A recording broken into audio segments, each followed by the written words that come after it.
Yang terhormat Bapak-Bapak, Ibu-Ibu, salam Pancasila. Bapak-bapak, ibu-ibu yang melihat video saya ini, tolong jangan lupa subscribe, like, dan di-share. Sifatnya gratis. Pada hari Kamis, tanggal 18 Mei tahun 2023 ini, saya akan mengomentari kenapa hanya Johnny Plate dijadikan tersangka. Seharusnya Suryo Paloh ikut juga tersangka. Pada hari Rabu tanggal 17 Mei 2023 memeriksa lagi Johnny Plate terkait proyek BLT yang merugikan negara. Sebelumnya Kejaksaan Agung sudah lama memeriksa Johnny Plate, tetapi hanya sebagai saksi. Kemudian pada hari Rabu tanggal 17 Mei 2023 memeriksa lagi Johnny Plate terkait proyek BLT yang merugikan negara sebesar 8 triliun sudah memenuhi minimal 2 alat bukti. Maka jaksa pada Kejaksaan Agung RI telah menetapkan Johnny Plate sebagai tersangka, langsung ditahan di rutan Salemba. Sempat Johnny Plate menyatakan bahwa uang 8 triliun diberikan kepada Partai Nasdem sekali memberi 500 juta yang dilakukan berkali-kali. Dana tersebut mungkin digunakan untuk membiayai Anies Baswedan kampanye ke seluruh Indonesia.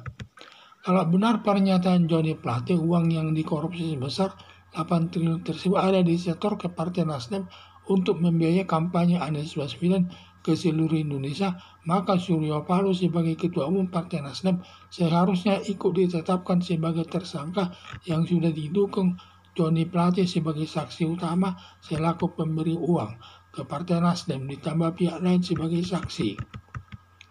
Kejaksaan Agung tidak boleh diskriminatif memilih dijadikan tersangka Johnny Plate, sedangkan Suryo Paloh tidak jadi tersangka, melanggar asas hukum equality before the law. Seharusnya sesuai asas hukum pidana equality before the law atau persamaan hak di depan hukum, artinya setiap orang yang terlibat atas kasus korupsi Johnny Plate sebesar 8 triliun dan Suryo Paloh terlibat menggunakan uang korupsi tersebut, maka Suryo Paloh harus ditindak sesuai hukum yang berlaku tanpa kecuali. Harapan saya, seharusnya Kejaksaan Agung tidak hanya Johnny Plate ditetapkan sebagai tersangka, seharusnya Suryo Paloh selaku Ketua Umum Partai Nasdem ikut ditetapkan sebagai tersangka agar sejalan dengan asas equality before the law atau persamaan di depan hukum.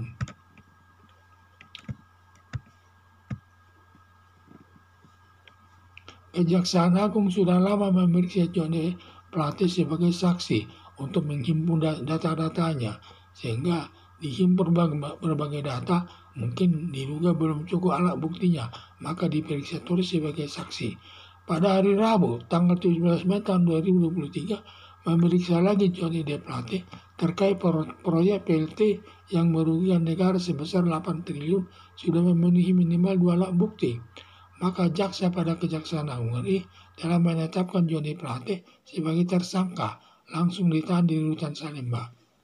Sempat Johnny Plate menyatakan bahwa uang 8 triliun tersebut diberikan kepada Partai Nasdem sekali memberi 500 juta yang dilakukan berkali-kali.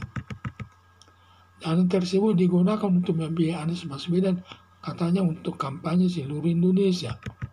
Kalau benar pernyataan Johnny Plate, uang yang dikorupsi sebesar 8 triliun tersebut ada di setor ke Partai Nasdem untuk membiayai kampanye Anies Baswedan ke seluruh Indonesia, maka Suryo Paloh sebagai Ketua Umum Partai Nasdem seharusnya ikut ditetapkan sebagai tersangka yang sudah didukung Johnny Plate sebagai saksi utama selaku pemberi uang ke Partai Nasdem ditambah pihak lain sebagai saksi.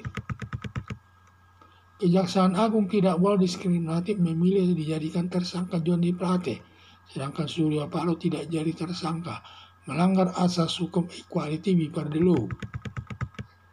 Seharusnya sesuai asas hukum pidana equality before the law atau persamaan hak di depan hukum, artinya setiap orang yang terlibat atas uang korupsi Johnny Plate sebesar 8 triliun dan Suryo Paloh terlibat menggunakan uang korupsi tersebut, maka Suryo Paloh harus ditindak sesuai hukum yang berlaku tanpa kecuali. Harapan saya, Seharusnya Kejaksaan Agung tidak hanya Joni Plate ditetapkan sebagai tersangka, seharusnya Surya Paloh selaku Ketua Umum Partai Nasdem ikut juga ditetapkan sebagai tersangka agar sejalan dengan asas equality before the law atau persamaan hak di depan hukum. Sekian dan terima kasih.